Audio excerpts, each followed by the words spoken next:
I recently started a little bit of a new series where I attempt to repair people's items for free. In most cases, especially if I can fix the item, it's a win-win scenario. You, the viewer, get your item fixed and I get content for my YouTube channel. If this is something that interests you yourself, feel free to use the link down below for more information. Let's see what we've got today. One day, I began playing a new game on a PS5 and didn't have a spare power socket and removed the Switch dock to play. After not receiving power for X amount of time and eventually dying in the dock, it wouldn't charge. I'm worrying about save data and more whether it all got backed up to the cloud. I would like to have got it back on to do backups, even if unable to play it again with the new Switch 2 release. Liam says that himself, he hasn't gone inside the Nintendo Switch, but he has gone online to look for some additional help. However, his friend, on the other hand, has checked inside, but only for potential visual issues, but found none in his eyes. So we have a lovely jubbly no power Nintendo Switch with potentially some saved game data that's not been able to be retrieved. And the benefit here is that hopefully we don't have any previous attempts of a fix. So, touch wood, should be a nice easy one. Just what I love to see. Plenty and plenty and plenty of bubble wrap. Wow, this is alright condition. I wouldn't say fantastic. The screen looks a little bit dirty, but I can give that a clean, no problem at all. The back of it though, yeah, it looks nice. Oh, we have something in the grill down here. Can you see? There's quite a bit of dirt and debris in the grill down here. Okay, so again, they said that they just put it in a dock and after a few days they took it out and it was no power, no charge. Could be absolutely anything. Leave a game in here? No. No SD card either. So no SD card, no game. All right, move the old bubble wrap out of the way. Let's get this Nintendo Switch taken apart. Before we go ahead and do that, a quick shout out from today's video sponsor, PCBWay. PCBWay is your website for DIY. Get an instant quote on your PCBs at a low cost with fast delivery. New customers will also get a $5 welcome bonus. Fully customized your PCB with a few clicks, including the thickness of the board to the color of the solder mask. PCBWay also offers services in CNC machining, 3D printing, sheet metal fabrication, and also injection molding. Head on over to the gift store and grab yourself a multimeter or a soldering iron. PCBWay has it all. Thank you to PCBWay for sponsoring today's video. Now back to the repair. Oh, actually, just quickly, let me check the port itself. I'm gonna go ahead and assume here the port's okay. Yeah, look at that. Crispy clean inside that port. That looks absolutely lovely jubbly. So I'm happy to use my ammeter here. Joey, what do you mean? What's an ammeter? Well, it's this thing in the top right corner and it's going to show me the current on this Nintendo Switch, which should give me a vague idea as to exactly what's wrong with it. Not always the case, but let's go ahead and plug it in and see what we get. Doesn't look like we get anything at all. Absolutely zilch. Let me turn my wire around just in case. Sometimes it can play a bit of a part, but no. Try it again. Here we go. Nada. Nope. I think the wire was actually the right way around to begin with, to be honest with you. So we get 0, which is strange because that indicates usually something like a port issue if we get no reading at all. So that's quite interesting. Right, let's take this out. And now I can start taking this apart. This screw down here feels quite threaded or stripped. I don't know what the terminology is for that, if I'm honest. Okay, that is just dust build-up there. Can you see? Doesn't look like it's actually any dirt at all. It is just dust build-up. Look how it stands up.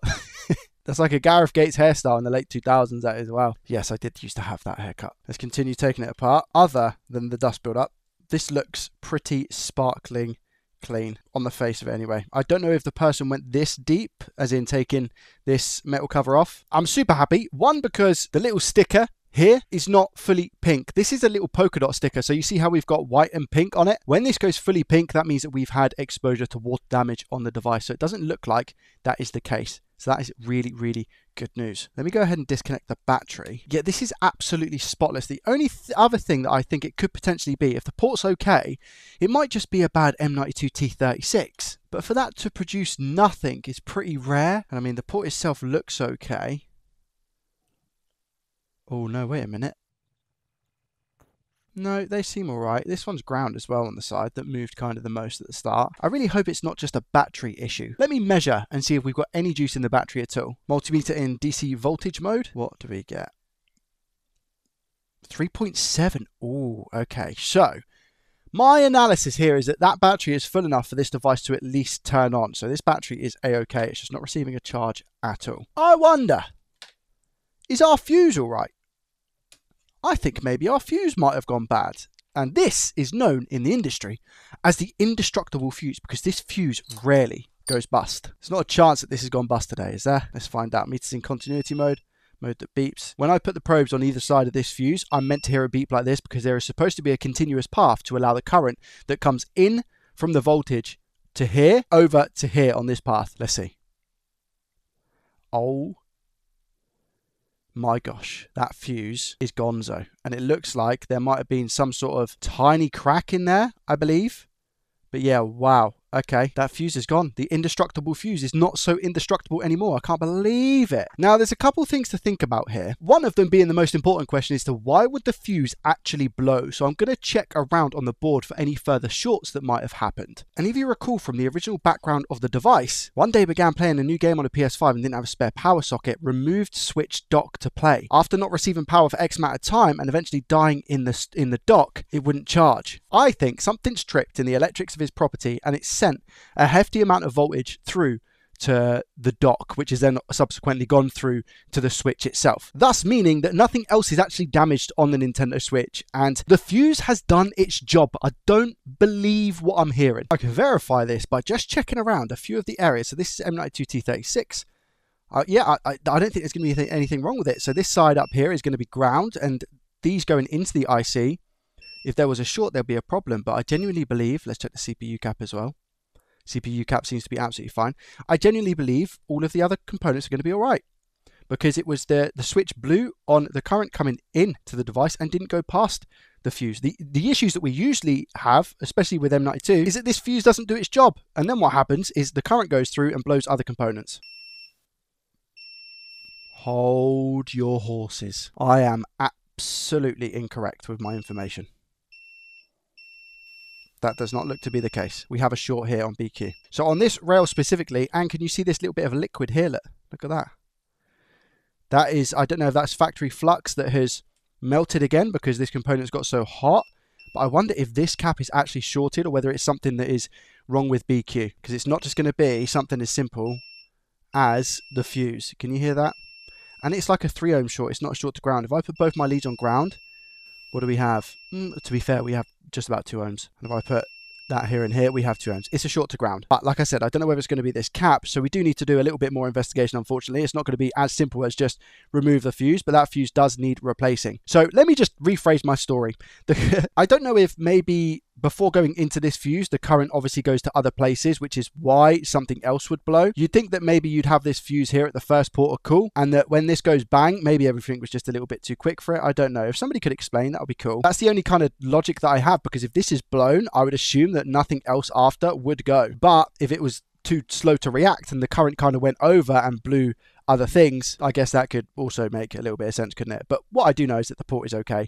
Let's take the board out and actually investigate what's going on with this cap. I'm very happy that I decided to just quickly check on other components before just replacing the fuse and giving it more voltage, because what we could have done in that scenario is just broken 10 more things and made this job an absolute nightmare. So it's always very, very important in these situations to check on your bigger components as well. I kind of went with the mentality of, I think everything's going to be okay because it lines up with his story. It's always best to just double check. Right, I'm pretty sure the left side of this capacitor is not meant to be ground. The right side is, left side isn't. So what I'm going to do is just inject a very small amount of voltage, half a volt, to see if anything gets hot. Will it be BQ? Will it be this cap? Will it be something else on the board? I'm just going to check in a couple of other areas because I'm pretty sure that cap is linked to, I want to say, this area up here. That inductor looks like it's gotten pretty hot, but I could be entirely wrong. No, so this area is absolutely fine.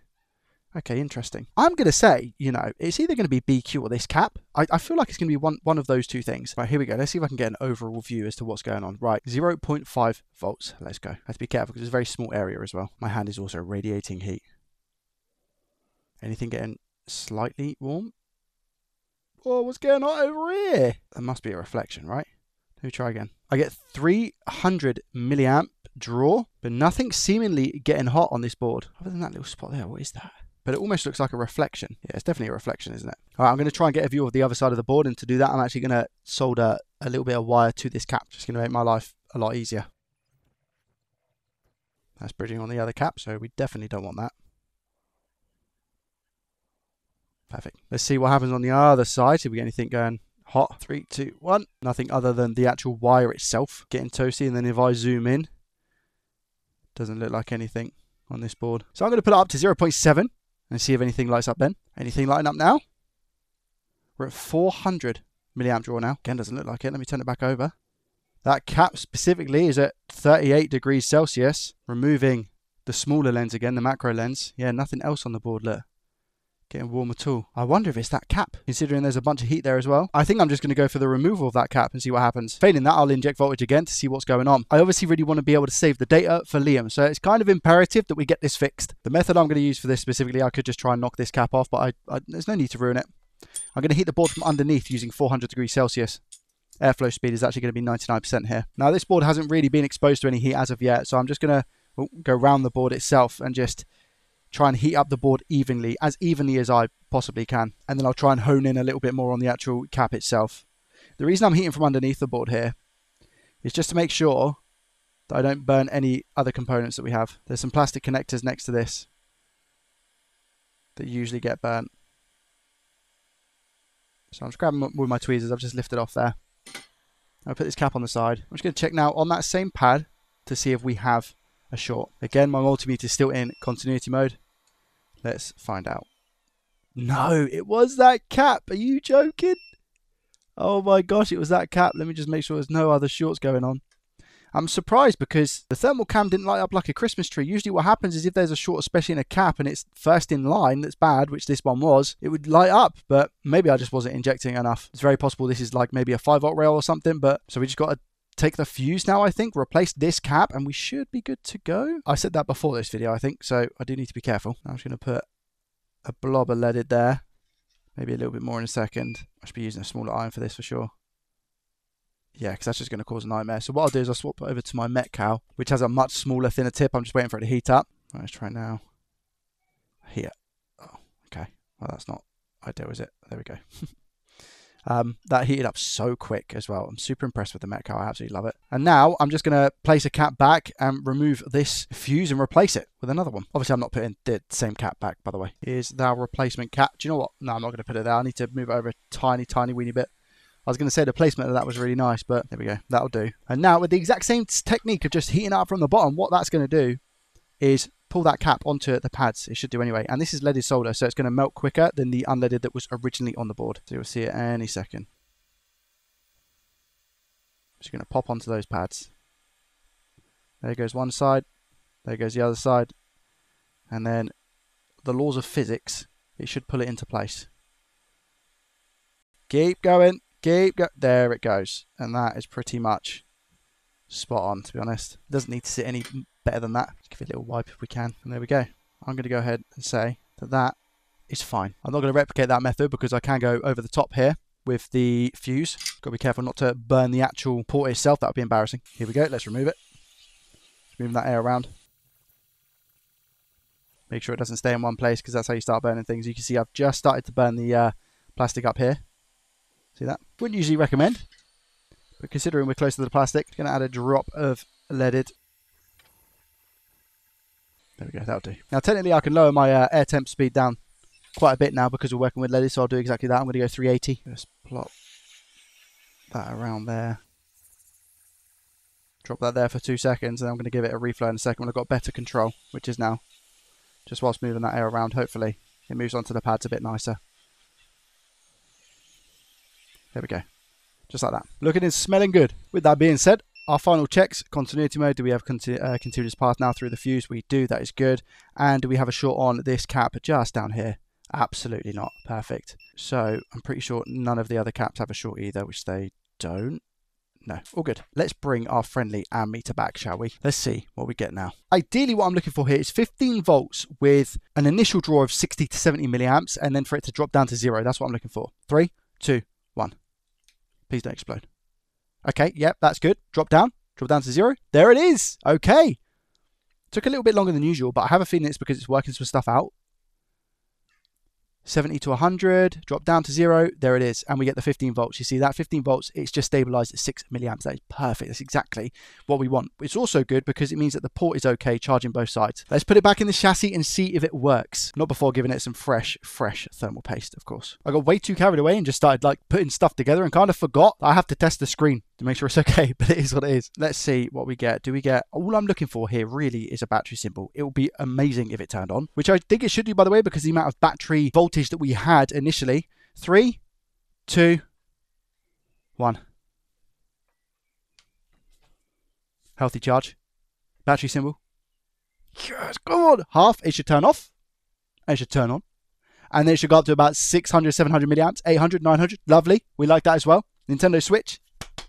Yes, come on. Touch. All good. And there we have a lot of data. Pokemon Shining Pearl. We got Pokemon Unite. Unicorn Overlord. Sword Art Online. Fatal Bullet. Nice. Pokemon Home. Yeah, plenty of stuff here. Wow. He's also clocked out all of the system memory almost. Man, if I had an SD card available, I'd send him one. But I don't have one. Sorry, a micro SD card. The only one I've got is one that I use for testing, so I can't really send that to him. I just wanted to make sure that the Joy-Cons are okay as well, and they're both absolutely fine. And they are charging, despite both being out of battery completely. But in my game, we can see that works as well. Cool. I guess a big thing here is actually docking station. I want to make sure that it displays, because if this docking station did blow something, let's double check. I'm worried about P13 USB actually just being a bit faulty, but because he said about it being the docking station. There we go. P13's fine. All right. And all the filters seem to be fine as well. Cool. I've also checked Wi-Fi.